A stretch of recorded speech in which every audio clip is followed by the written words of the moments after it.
ano ang nagpapaalab sa iyong puso? Magandang araw ng Huwebes, kapanalig.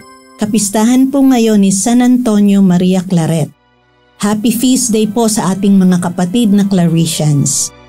Ito po si Sister Rose Agtarat ng Daughters of St. Paul para sa mabuting balita. Magnilay po tayo sa Ebanghelyo ngayon.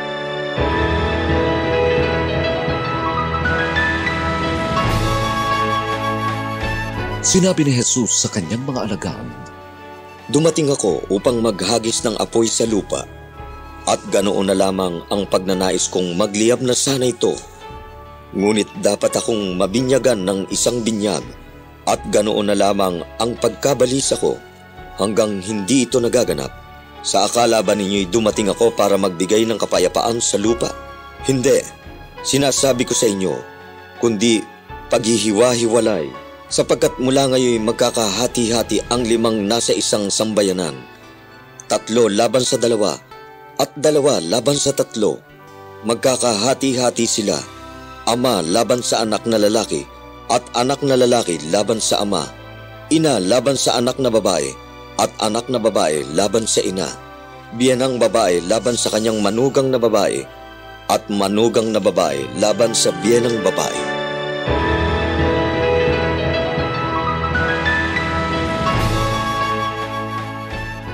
Naparito ako upang magdala ng apoy sa lupa, at sana'y nagliliyab na ito. Ang apoy na tinutukoy ni Jesus ay ang apoy ng pag-ibig ng Diyos sa atin. The life of Jesus in us. Tinanggap natin ang apoy ng pag-ibig na ito nang tayo ay binyagan. Di ba't si Jesus ay tumanggap ng binyag ng pagpapakasakit at kamatayan sa bundok ng Golgotha? Tayo ay nakikibahagi sa buhay ni Jesus, kaya't ang apoy na ito ay nararanasan din natin sa pagdurusa, sa dalamhati at sa pagbabago. Sa pagsasabuhay ng ating binyag, tayo ay naglalakbay tungo sa kabanalan. Sa hirap ng buhay o sa mga karahasan na nangyayari, kung may namatay na mahal natin, maaaring tayo panghinaan ng loob at ang iba nga ay sumusuko na. Ang tingin kasi natin ay malayo si Jesus sa atin at di tayo pinapakinggan. Kapag dumating sa atin ang ganitong disposisyon, maaari talagang magbunga ng samaan ng loob o kagalitan sa pamilya. Hindi na tayo kumakapit kay Jesus, kundi sa sarili nating kakayanan, sa ating pagkontrol sa mga tao at pangyayari.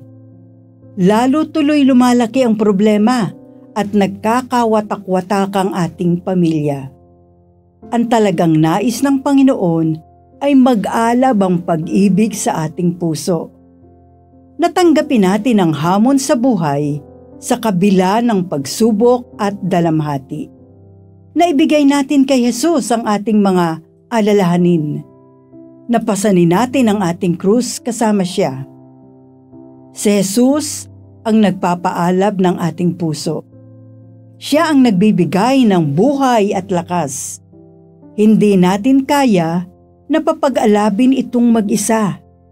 Ang kailangan lang nating gawin ay buksan ang ating isip at puso nang sa gayon ay manahan siya sa atin. Sama-sama tayong manalangin. Ama, inilalagay namin ang aming sarili sa iyong presensya. Buong puso kaming nananalig sa iyo at minamahal ka namin ng buong puso. Lubos naming ipinagkakatiwala ang aming sarili sa iyong awa at patawad. Ipaunawa mo po sa amin na ang aming mga paghihirap at pagdurusa ay pakikiisa sa iyong binyag at misyon para sa lahat. Batid namin na hinahangad mo lamang na kami ay iyong akayin, pauwi sa langit.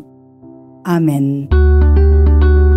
Mga kapanalig, suportahan po ninyo ang aming misyon. Subscribe, like, and follow Paulines sa aming social media accounts. Tulungan niyo po kaming maipagpatuloy ang programang ito at ipadala ang inyong donasyon sa aming donations channels. Kasama pong lagi ang inyong mga intensyon at kahilingan sa aming panalangin araw-araw. Ito pong muli si Sister Rose na nag-aanyaya sa inyong manalangin sa ating mahal na Inang Maria. O mahal na Birhen ng Santo Rosario, pakinggan mo po ang aming mga kahilingan. Sa bawat panalangin namin sa mga butil ng Santo Rosario, madama nawa namin ang iyong makainang pagmamahal at pag-aaruga. Inilalapit po namin sa iyo ang aming kahinaan, kasalanan at kakulangan, ang aming mga suliranin, sakit at kalumbayan. Umaasang ang lahat ay idudulog mo sa iyong anak na si Jesus.